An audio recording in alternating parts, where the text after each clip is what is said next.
Swastiastu, Assalamualaikum warahmatullahi wabarakatuh. Shalom, nama budaya, salam kebajikan, salam harmoni. Perkenalkan, saya Desa Putu Eka Komaladewi dengan NIM 20150911014 dari program studi sistem informasi kelas 4A. Nah, pada kesempatan kali ini, saya akan memaparkan materi mengenai value change analysis, mulai dari pengertian, fungsi, komponen, langkah penerapan, contoh kasus, hingga strategi value chain pada perusahaan. Nah, value chain analysis ini merupakan tools atau artefak yang dapat digunakan pada saat merancang arsitektur enterprise, khususnya dengan framework TOGAF pada fase arsitektur vision seperti yang telah saya jelaskan pada video sebelumnya. Nah, untuk mengenal lebih jauh lagi nih mengenai value chain analysis ini, kita langsung saja mulai dari apa itu value chain analysis. Nah, value chain analysis ini adalah proses di mana suatu perusahaan mengidentifikasikan kegiatan primer dan juga support yang nantinya dapat menambah nilai dari suatu produk, yang kemudian akan dianalisis lagi untuk mengurangi biaya maupun meningkatkan diferensiasinya. Nah, selain itu, value chain analysis ini digunakan juga untuk menganalisis kegiatan internal perusahaan. Dengan kata lain, dengan analisis ini, kita dapat mengetahui nih di mana keunggulan kompetitif suatu perusahaan maupun kekurangan. Nah, adapun fungsi dari value chain ini ada 4. Yang pertama itu penelitian dan pengembangan. Nah, dengan menerapkan value chain, perusahaan ini akan lebih mudah nih dalam melakukan penelitian dan juga pengembangan produk atau produk baik itu barang maupun jasa yang sudah dipasarkan. Fungsi yang kedua yaitu desain produk dan jasa hingga proses. Nah, suatu bisnis yang menerapkan value chain akan lebih terbantu nih dalam sisi mendesain produk atau jasa hingga prosesnya agar bisa lebih mudah untuk dijual ke pasar. Fungsi yang ketiga yaitu produksi. Nah, untuk fungsi yang satu ini sudah pasti sangat berkaitan dengan value chain. Perusahaan bisa juga menggunakan strategi dari value chain yang mampu meningkatkan produksi dalam sisi jumlah dan juga dalam efisiensi biayanya. Nah, fungsinya keempat yaitu pemasaran dan juga penjualan. Nah, pemasaran dan penjualan ini merupakan dua hal penting dalam perusahaan yang berkaitan dengan pendapatan penjualan produk barang maupun jasa. Untuk itu, value chain ini bisa diandalkan dalam proses pemasaran dan juga penjualan. Nah, dengan menerapkan strategi value chain, maka perusahaan ini bisa meningkatkan peluang saing di pasar. Nah, untuk menunjang tujuan dan fungsi-fungsi yang diberikan oleh value chain tadi, kita juga harus tahu nih komponen-komponen yang ada pada analisis ini. Nah, value chain analysis yang banyak digunakan oleh perusahaan adalah Porter's Value Chain Model, yang diperkenalkan oleh Michael Porter pada tahun 1985. Nah, berikut ini merupakan gambaran model dari Porter's Value Chain.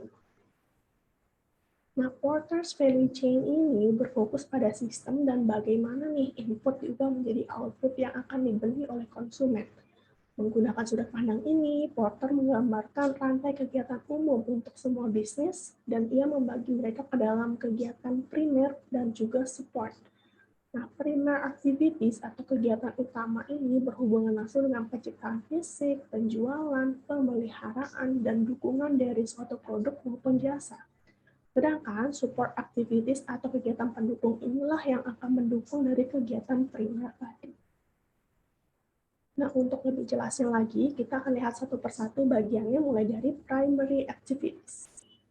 Di sini sudah terlihat bahwa di sini ada komponen pertama yaitu inbound logistics.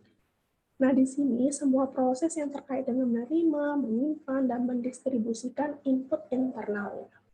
Selanjutnya, ada komponen operations. Di sini kegiatan transportasi yang mengubah input menjadi output yang nantinya akan dijual kepada pelanggan.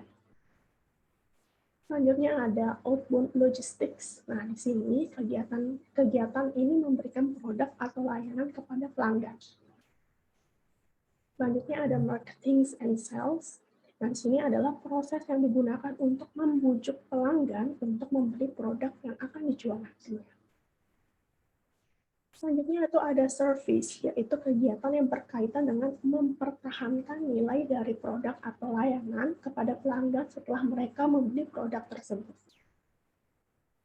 Nah, selanjutnya kita masuk ke support activities. Yang pertama ada firm infrastructure.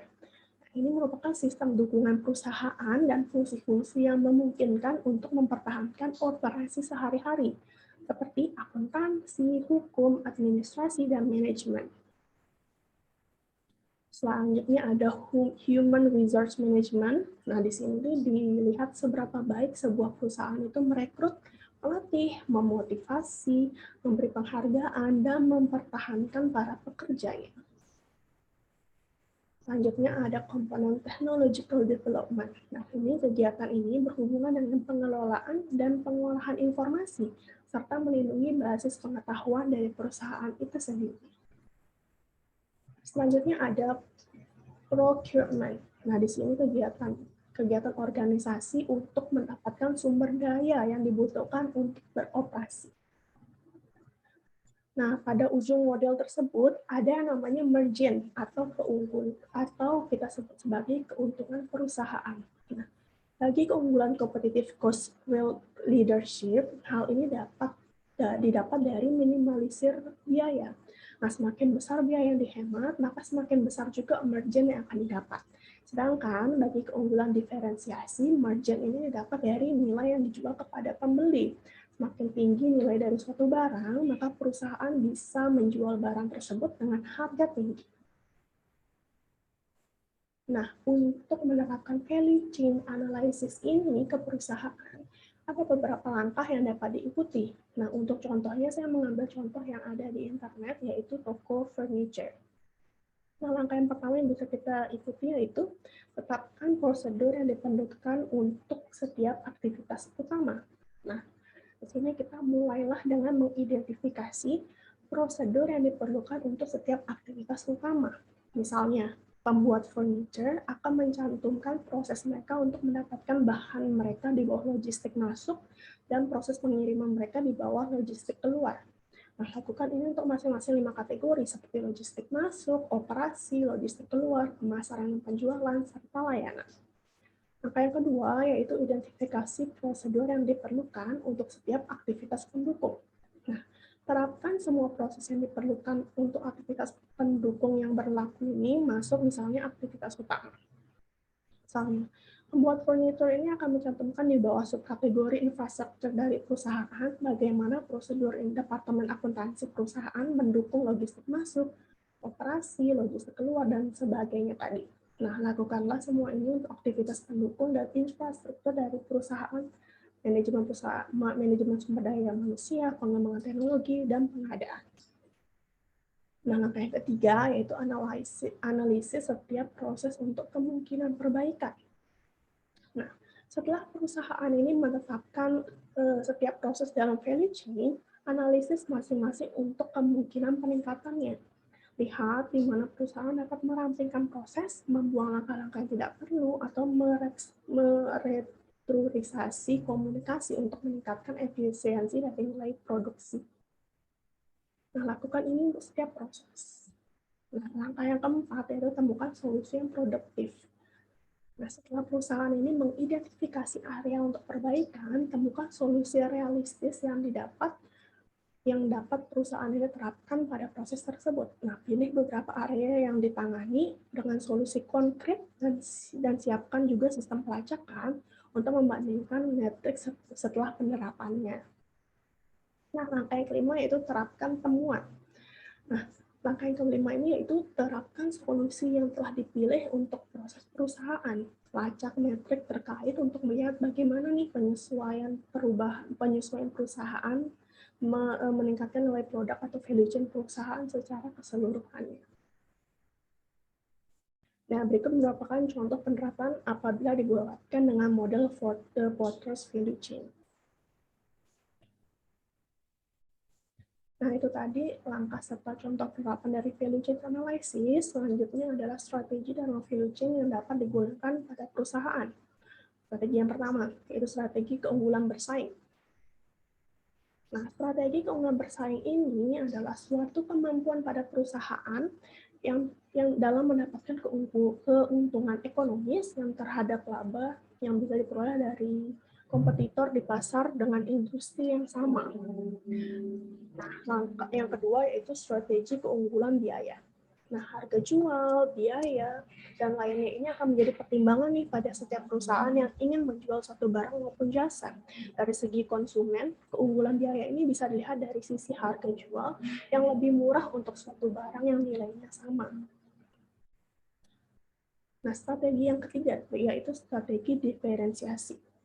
Nah, arti dari diferensiasi ini adalah berbeda. Jadi, di zaman seperti saat ini, perusahaan yang hanya menggunakan produk yang sama dengan yang lain tentu tidak akan terlihat menarik. Sama halnya dengan strategi bisnis. Perusahaan bisa menerapkan strategi ini secara efektif. Nah, tips untuk perusahaan yang ingin melakukan strategi ini harus berdasarkan pada atribut dari produk, pengiriman produk, dan juga rancangan pemasaran. Nah, menggunakan tampilan yang berbeda juga harus tetap terus dijaga agar konsumen ini tidak lekas melupakan dari produk, barang, maupun jasa dari perusahaan.